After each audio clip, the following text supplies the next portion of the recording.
So I just wrapped up a conversation with Kwadwo Safo Jr., who's also a Nana as well. And, I can't wait for people to hear the things we spoke about.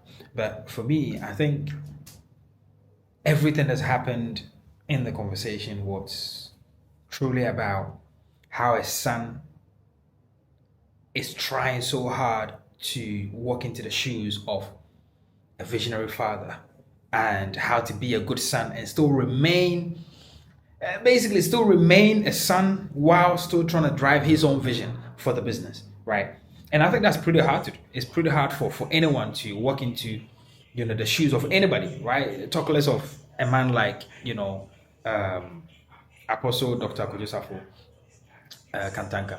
It's really hard. Now, in the conversation, right, I learned a few things. And one of the things I learned is that if you're truly trying to make your kids here to like take over your business or step in your shoes and if you want them to do what you're doing, and if you want them to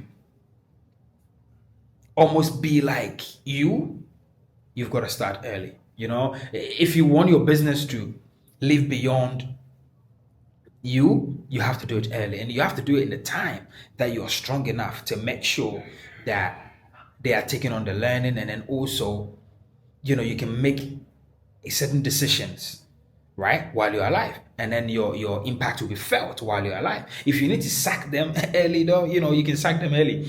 And if you have to keep them, you can keep them, because at times we make decisions about our business and the people that are supposed to take over, and you realize that when you've made that decision, the person you put in that chair later don't perform the way you expect them to.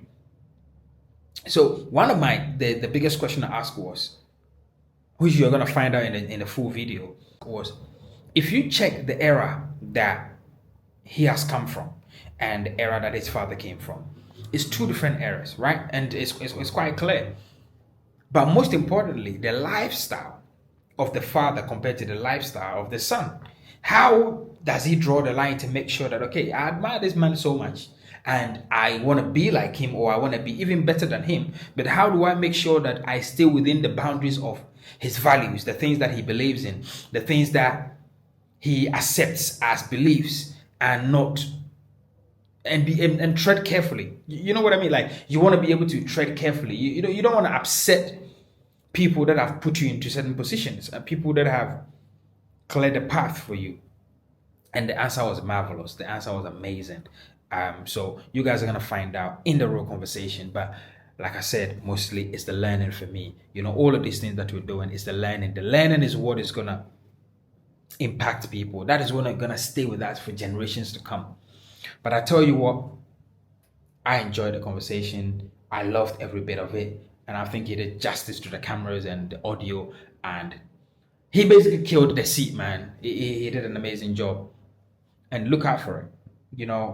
Yeah, listen to it. And when it comes out, share it and be part of the family. I'm thinking of releasing that pretty quickly.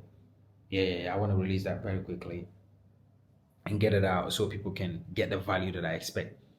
Also, there was a conversation around electric vehicles that the Kantanka group, are bringing out. And, I think this one is called Amonima or something. It's it's a world class EV, man. And I personally like that car. I'd love to sit in it. I would love to experience that car. I've driven a few EVs from some of the competitors, and I think I like the way it's smart. I like the way it looks. Yeah. So yeah, Ghana to the world, Africa to the world.